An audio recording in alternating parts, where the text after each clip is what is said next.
Se ve, ahorita voy a poner la pantalla en completa, pero voy a llegar donde estábamos, donde dejamos la clase anterior. Y enseguida vamos a comenzar. Déjame un rato, por favor. Perfecto. Ahora sí. Bien. ¿Cómo está, Joel, todo? Todo perfecto, usted se ve normal en la pantalla. El audio está igual, de las mismas formas está viendo todo. Bien. Buenos días, joven. Soy el doctor Oquendo, médico internista, docente en el Hospital Seto. Bien. Ya en la anterior clase hemos hablado de insuficiencia renal aguda. Hoy vamos a tratar de la insuficiencia renal crónica, definida como una alteración persistente, un déficit funcional. Aquí la característica tiene que ser que esta alteración de la función renal tiene que ser por un tiempo mayor a 3 meses. Normalmente nosotros, en la patología crónica, hablamos de que es una patología de meses o años, ¿no? Son patologías que normalmente tienen una comorbilidad o una patología de base. Es por eso que aquí es clave y fundamental la historia clínica, recabar ese antecedente patológico. Puede ser un paciente, por ejemplo, que tiene gota, el antecedente de gota de años, hiperuricemia, o lo más frecuente que va a ser la diabetes mellitus. O sea, son pacientes con alguna comorbilidad crónica que desarrollan con el transcurso de los años normalmente insuficiencia renal crónica. ¿Y cómo se puede cuantificar o medir este daño crónico?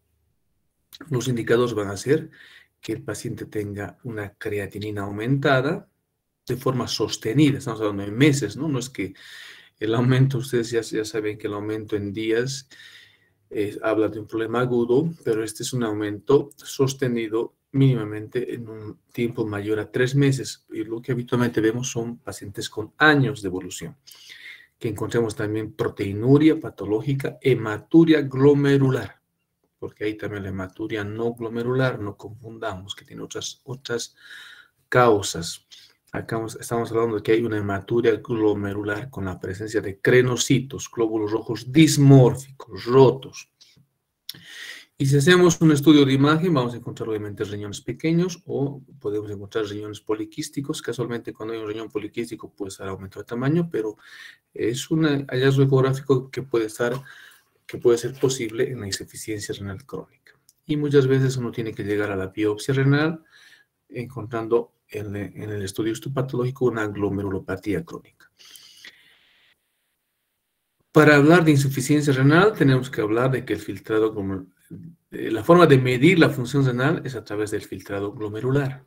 Y para hablar de insuficiencia renal crónica, tendrá que tener un filtrado glomerular menor a 60 ml minuto por 1.73 metros cuadrados. Recordarles, en la pasada clase no hablamos, pero un filtrado glomerular normal de ustedes jóvenes va desde los 80 hasta los 120 ml minuto. Ese es el filtrado glomerular de toda una persona sana. Joven. ¿Por qué joven? Porque a partir de los 40 años, el filtrado glomerular indiscutiblemente o lamentablemente, no sé cómo decirlo, va a ir disminuyendo anualmente. ¿Cuánto disminuye el filtrado glomerular anualmente? Es de 0,7 a 1 ml minuto por año. O sea que si una persona de 20 años, perdón, de 40 años, cuando usted llega a los 40 y tenga un filtrado glomerular de, pónganle 90 ml minuto, es normal. El filtrado, se hacen ahorita una proteinuria y una depuración de creatinina y van a detectar que su filtrado glomerular a sus 40 años, perdón, es 90 ml, a sus 50 años tiene que bajar 1 ml por minuto por año. O sea que si a sus 40 años era 90, a sus 50 va a ser 80, a sus 60 va a ser 70.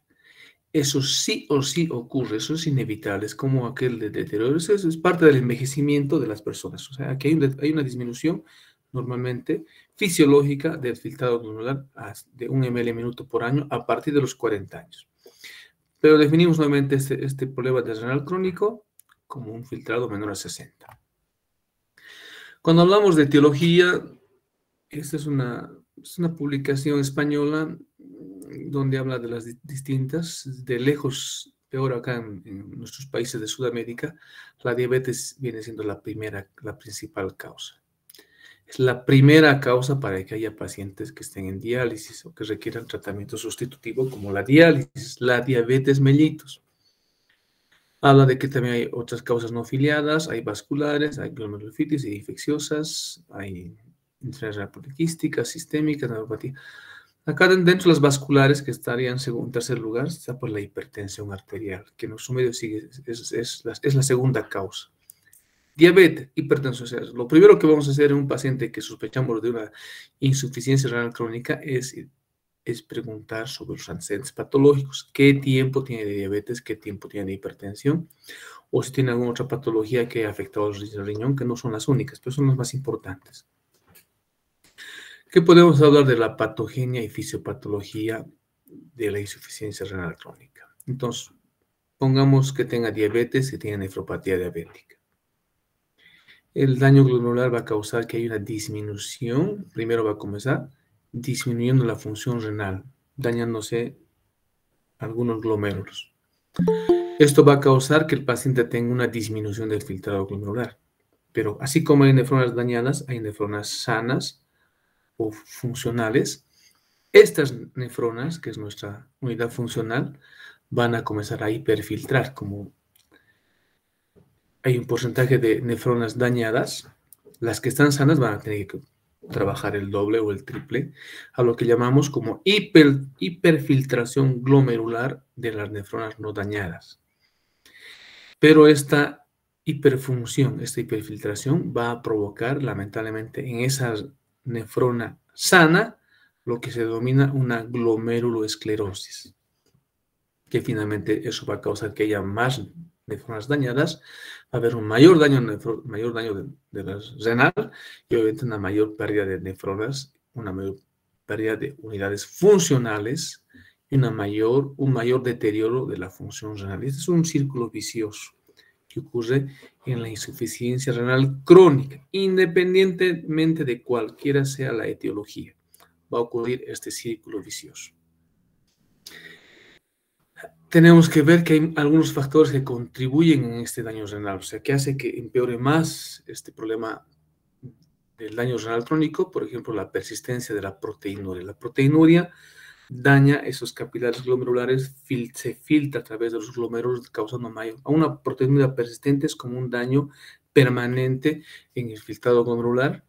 La hipertensión arterial es otra, lamentablemente, dañino para el riñón y todas las regiones tubulointersticiales, las dislipidemias, el tabaquismo, son factores que contribuyen a que haya un mayor y mayor daño renal.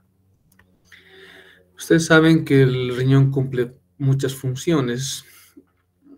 Debido a esta primera etapa de hiperfiltración glomerular que trata de compensar el daño renal crónico por X patología, a un inicio la excreción de sodio y de agua se mantiene normal por esta hiperfiltración. Entonces, solo se van a mantener los síntomas o las alteraciones hidroelectrolíticas o de ácido base van a presentarse en etapas muy avanzadas. Entonces, porque esa hiperfiltración de las nefronas que están sanas va a compensar ese déficit de las nefronas que están dañadas. Entonces, no va a haber alteraciones del sodio-agua. Y obviamente el momento que aparezcan, cuando se supere ese mecanismo de compensación, cuando sea superado porque hay mayor cantidad de nefronas dañadas, va a comenzar a haber, en el caso del sodio y el agua, recién va a haber sobrecarga de volumen, hipertensión o edema. Lo mismo pasa con el potasio, inicialmente se compensa, la excreción de potasio aumenta, pero después se supera, diríamos, su capacidad de compensación y comienza a haber hipercalemia. Lo mismo con los hidrogeniones. Como ahí dice, inicialmente la excreción, o sea, inicialmente el riñón empieza a excretar una gran cantidad de iones hidrogeniones. Eso mantiene que el pH siga normal. Pero miren, cuando el filtrado glomerular cae o está menor a 30 ml minuto, es cuando ya los hidrogeniones comienzan a acumularse y el paciente comienza recién a presentar acidosis metabólica. Entonces acá el problema ocurre, las manifestaciones graves de la insuficiencia renal crónica ocurren cuando se ha superado esa capacidad de compensación y eso requiere un tiempo. ¿Qué pasa con el metabolismo del calcio y fósforo? Primero ocurre que el riñón comienza a disminuir la excreción renal de fósforo. Saben que tiene una función hormonal muy ligada a la vitamina D, baja la producción de vitamina D, automáticamente el paciente disminuye la absorción de calcio en el tubo digestivo. Todo esto va a causar una hipocalcemia que como mecanismo de compensación el cuerpo va a producir una mayor cantidad de PTH, hormona paratormona, a lo que llamamos hiperparatiroidismo secundario.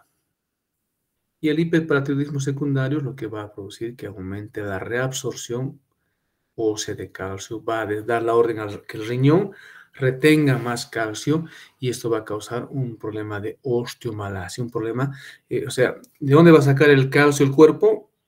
La hormona PTH va a dar la orden de reabsorber calcio del tejido óseo. Entonces esto va a producir una osteomalacia o una osteoporosis secundaria. A toda esta alteración del calcio y fósforo como consecuencia de insuficiencia renal se la denomina osteodistrofia renal.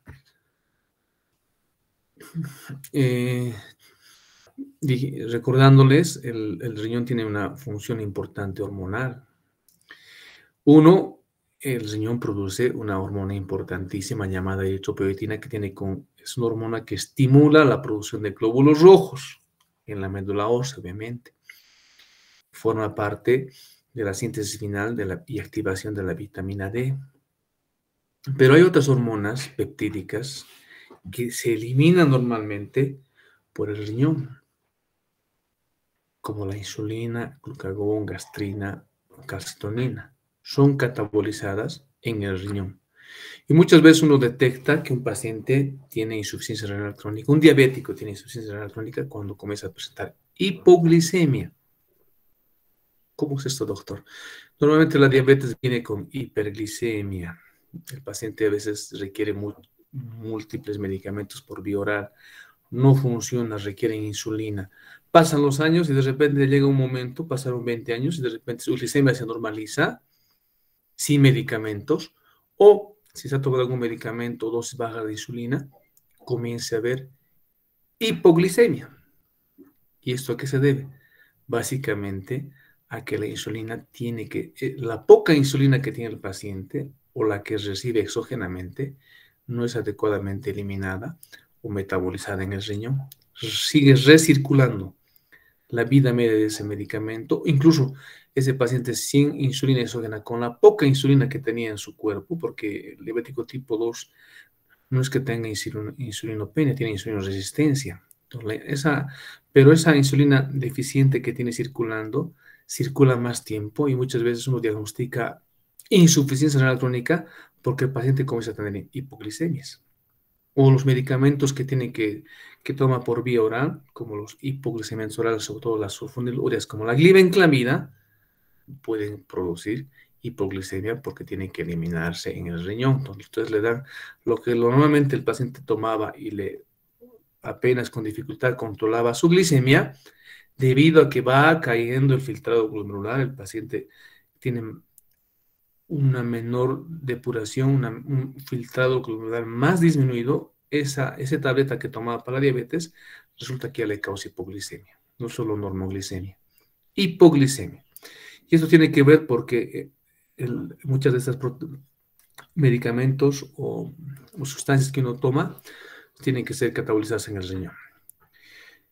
Bien. Entonces, ¿qué pasa con las manifestaciones clínicas? Con lo que uno va a encontrar en la anamnesis, a través del interrogatorio o va a buscar en el examen físico.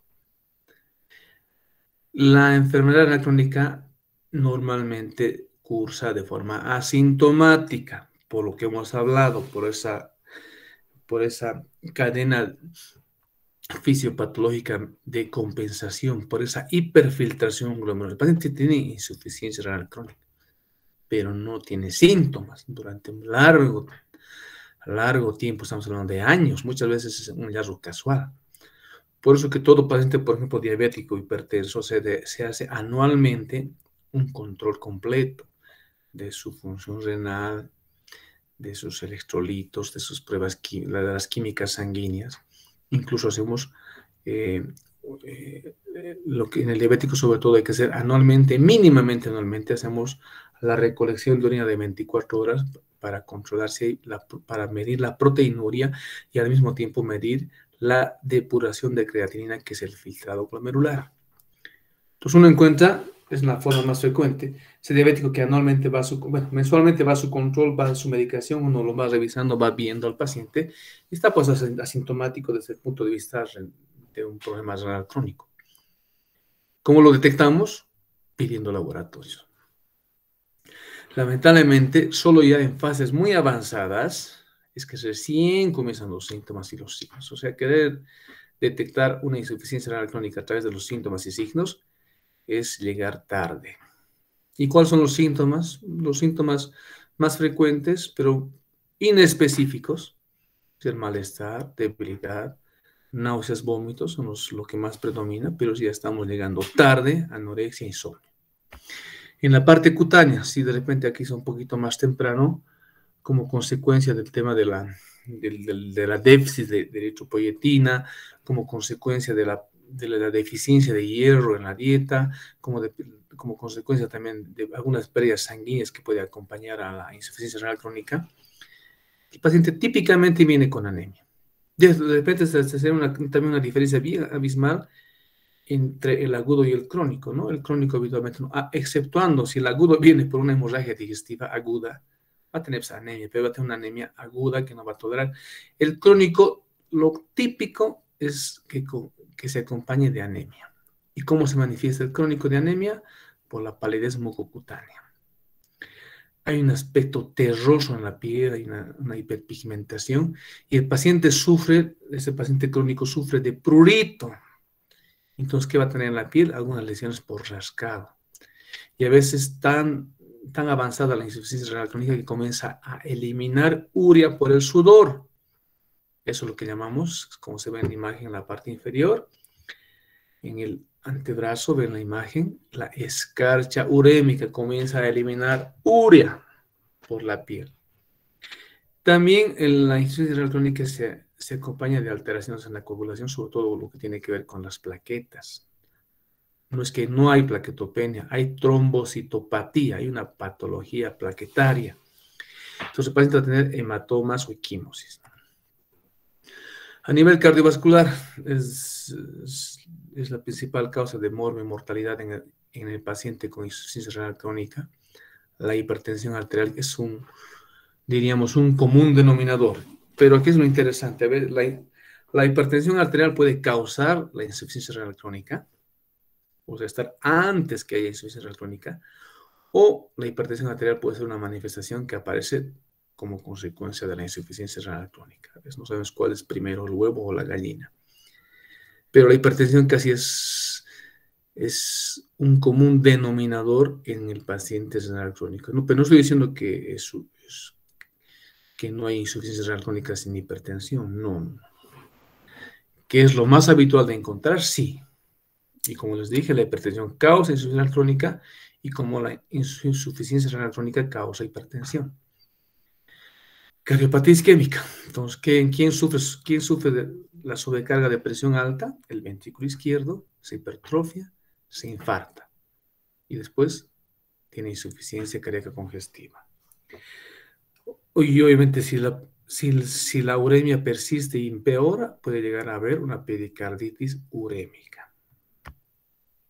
A nivel pulmonar, puede haber un edema agudo de pulmón por la sobrecarga de volumen. Ustedes saben que el riñón cumple una función fundamental en el manejo del sodio y los electrolitos, el agua. Entonces, cuando falla, cuando el filtrado glomerular está muy disminuido, comienza a retener agua y sal. Y se puede ser un edema agudo de pulmón.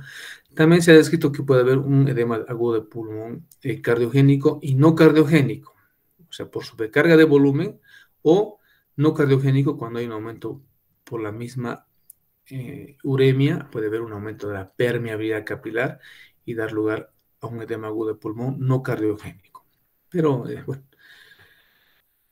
Otros problemas que puede presentar el paciente son las infecciones. Hay un trastorno también en la respuesta leucocitaria o de los glóbulos blancos ante los procesos infecciosos, y estos pacientes son propensos a infecciones pulmonares típicas, como el neumococo, o infecciones pulmonares atípicas, como ahorita estamos viviendo la neumonía por COVID, o otras bacterias, otros virus, perdón, o otros agentes atípicos que pueden causar infecciones pulmonares. El daño pulmonar puede progresar a la fibrosis o a las calcificaciones. Esto ya en etapas muy avanzadas. A nivel neurológico, otro problema grave en la insuficiencia renal crónica. Es muy frecuente que el paciente presente accidente cerebrovascular del tipo isquémico o hemorrágico. Y si la uremia sigue aumentando, va a haber encefalopatía urémica. La neuropatía periférica. Aquí hay un síndrome interesante, se lo denomina el síndrome de las piernas inquietas. Ustedes tienen que estar atentos al momento de hacer el examen físico, al momento de hacer la anamnesis. El paciente no puede quedarse quieto. Si el paciente se queda quieto, comienza a tener dolor en las piernas. Entonces tiene que comenzar a levantarse, a caminar, a mover los pies, porque hay una molestia, hay un síntoma llamado dolor que aparece en el reposo con las piernas quietas. Entonces, a eso se denomina el síndrome de las piernas inquietas, en que el paciente debe levantarse, mover los pies, pisar, porque hay una molestia en los pies. Eso es otra manifestación neurológica, en este caso, un compromiso del nervioso periférico. La parte digestiva, como les dije al comienzo, son muy inespecíficos, pero vienen siendo los síntomas más frecuentes o más precoces que aparecen. Viene por náuseas y vómitos, anorexia, malnutrición, y ya cuando el tema es muy avanzado, incluso puede haber lo que se llama fetor urémico. Igual, exhalar urea por el aliento. A nivel hematoinmunológico, lo más importante dijimos, anemia. ¿Por qué? Porque hay deficiencia de la hormona llamada eritropoyetina. Pero también hay deficiencia, puede haber deficiencia de hierro o hemorragias crónicas. Típicamente, la función fagocitaria de los glóbulos blancos, de nuestros neutrófilos o macrófagos, está disminuida. Entonces, son pacientes que pueden tener predisposición a infecciones. Dijimos que vienen también por hematomas, equimosis, sangrados, porque hay una trombocitopatía. Las plaquetas pueden estar en su recuento normal, pero son plaquetas que no funcionan normalmente. Hay una patología plaquetaria, entonces el paciente puede venir por hemorragia. Y a nivel del tejido óseo, ya hemos hablado de la osteodistrofia renal, hay hipocalcemia, hay hiperfosfatemia y lo que llamamos un hiperparatiroidismo secundario.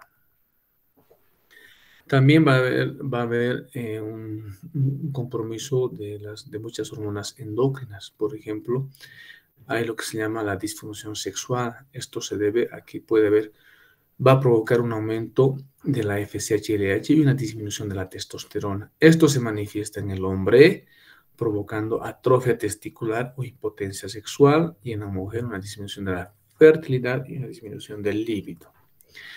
Típicamente va a encontrarse una galactorrea también porque hay un aumento de la producción y porque la misma prolactina no se elimina, no se aclara en el riñón. Es otra proteína que tiene que sufrir catabolismo y eliminación por el riñón. Entonces, como es una proteína que no se va, como ha bajado el filtrado glomerular, esta prolactina sigue circulando, además que la misma producción está aumentada y no se está eliminando. Entonces, ahí puede haber galactorrea.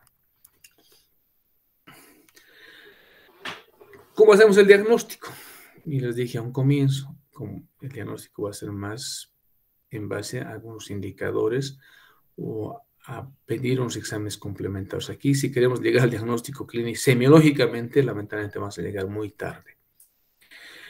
Hay indicadores de lesión renal, o si encontramos los indicadores de lesión renal como la proteinuria persistente, la hematuria glomerular persistente, o identificamos que ha caído, ha disminuido de forma persistente más de 3 meses y de forma irreversible además, el filtrado glomerular, estamos frente a un paciente con una enfermedad renal crónica. Entonces, la gravedad de la insuficiencia renal crónica estará dada por cuán disminuido está el filtrado glomerular, o lo que llaman también aclaramiento o depuración de la creatinina. Es lo mismo decir filtrado glomerular o aclaramiento o depuración de la creatinina, es quiquillanta. Sinónimos podemos hablar. Entonces, cuanto más bajo esté el filtrado glomerular, más grave la insuficiencia renal crónica. ¿Qué complicaciones podemos identificar? La hipertensión, la anemia, la desnutrición, la acidosis. Y obviamente tenemos que incluso antes del laboratorio, de todo lo que estamos hablando, es identificar qué comorbilidades crónicas tiene el paciente, porque eso va a ser clave para el diagnóstico de una insuficiencia renal crónica. En el tema del tratamiento, aquí obviamente el tratamiento tiene que ser inicialmente conservador. Hay que tratar la enfermedad de base, la patología de base. Entonces, por ejemplo, si es un paciente diabético hipertenso, aquí la clave va a ser el tratar esa comorbilidad crónica de base. Intervenir para dar medicamentos, por ejemplo, que me disminuyan la proteinuria. Si es un marcador, es un indicador de daño glomerular, y si yo sé que la proteinuria persistente va a causar mayor daño glomerular, yo tendré que intervenir y darle medicamentos que me disminuyen la proteinuria glomerular, y por ende voy a retrasar la progresión de la insuficiencia renal crónica. Vamos a prevenir y tratar complicaciones de la enfermedad renal crónica. Otra cosa, ¿no? Lamentablemente el paciente va a ir, si solo por la edad, jóvenes, acabo de decirles que solo a partir de los 40 años todos disminuyen su filtrado glomerular 1 ml minuto por año. Por esto pues se triplica, se quintuplica si tienes tú una comorbilidad, tienes una patología.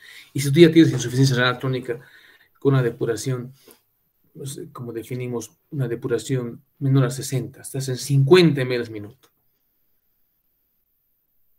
Y si tu depuración de creatinina, tu filtrado glomerular o depuración, no va a caer 1 ml minuto por año, va a caer 5, 4 ml minuto. Y si yo sé que a partir de los 15 con un filtrado glomerular menor a 15 o menor a 10 ml minuto, ya debo ingresar a diálisis. Entonces yo debo ir preparando al paciente para este tratamiento ya más agresivo, o que va a requerir, que es la diálisis peritoneal o el trasplante renal si tuviera donante. Entonces acá, y ahí viene, por el paciente ya le van haciendo la fístula arteriovenosa. Entonces uno ya va viendo a este paciente, al año ya va a tener que ingresar a diálisis, porque ya está su depuración en el límite, y esto va a ir, lamentablemente, uno va a hacer todo lo posible, va a intervenir para retrasar esa progresión, pero lamentablemente esto es una enfermedad crónica que va a progresar y puede acabar en diálisis, y tenemos que preparar al paciente para que ya reciba su tratamiento dialítico o trasplante. Algo importantísimo, peor en ambos casos, cualquiera sea la insuficiencia renal aguda o crónica, evitamos nefrotoxicidad. Aquí lo primero es no dar medicamentos que me dañen más el riñón. Y para prevenir las infecciones que tiene riesgo el paciente con enfermedad crónica, se vacuna para neumococo o se vacuna para hepatitis. Bien, muchachos, si hay alguna pregunta, quería la anterior clase por tema tiempo. Las mismas indicaciones de diálisis en la aguda o en la crónica son exactamente las mismas. Quisiera un poquito volver repasar lo que dimos en la parte aguda. Les dije además, el síndrome urémico del agudo es pues algo muy raro de ver, es cuando el paciente está por fallecer, un paciente, es más frecuente ver el síndrome urémico en el paciente crónico. Entonces, déjenme ver esto, esta es sí, esto es lo que hemos avanzado de la parte aguda, pero era importante repasar las indicaciones, ¿no? Cuando está indicado que el paciente ingrese a diálisis. Esto es tanto seas agudo o seas crónico, ¿no? Pero en el agudo se está muriendo este paciente. De forma aguda tolera menos estos desequilibrios hidroelectrolíticos o del pH. De forma aguda este paciente se va a morir en horas si no hace algo. En el crónico, obviamente, como es un trastorno más prolongado, un deterioro más progresivo y lento, tolera mejor, pero en ambos casos se comparten hay algunas indicaciones que se comparten, ¿no? Cuando presenta un oligoanuria, ya hay que pensar en que va a requerir ese tratamiento sustitutivo que estamos hablando de diálisis. Dijimos también, cuando hay una sobrecarga de volumen, como el edema agudo de pulmón, esa hipervolemia que no responde a diuréticos de ASA, porque es lo que usamos cuando es la única indicación, ojo, la furosemida se puede usar en la insuficiencia renal aguda e insuficiencia renal crónica. ¿Cuándo es indicado? Cuando hay sobrecarga de volumen, cuando hay edema agudo de pulmón. Yo debo utilizar diuréticos de ASA, pero cuando el edema de pulmón no responde a los diuréticos de ASA, debe ingresar a diálisis. Igual con la hipercalemia tenemos tratamientos medicamentosos, pero la hiperpotasemia persistente que no responde que no se puede corregir con la medicación, debe ir a diálisis. La acidosis metabólica grave, igual. O los cuadros, que esto es más los cuadros asociados a la uremia. Esto es típico del crónico. Es excepcional ver esto en el agudo. Ese cuadro ya está más para allá que para acá si fuera en el agudo. Cuando hay encefalopatía urémica, neuropatía o pericarditis urémica, ese paciente o entra a diálisis o se va a morir. Es más frecuente esto ver en el crónico que en el agudo. Y obviamente cuando hay intoxicaciones por sustancias que deban dializarse. Bien, muchachos, eso es todo. ¿Preguntas o comentarios? ¿Dudas? Ahora se acabó más antes de lo previsto, pero bueno, la parte aguda requiere más tiempo, pero obviamente no se deja de compartir esto.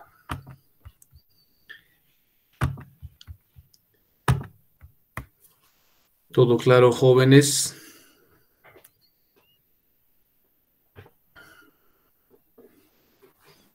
Muy bien. Diego Lazarte, no, ya abandonó la reunión. Ustedes están listos para... Perfecto, buen día, jóvenes. Hasta Gracias, luego. doctor. Buen día. Gracias, doctor. Buen día. Gracias, doctor. Buenos días. Hasta luego, doctor. Gracias, doctor. Hasta luego.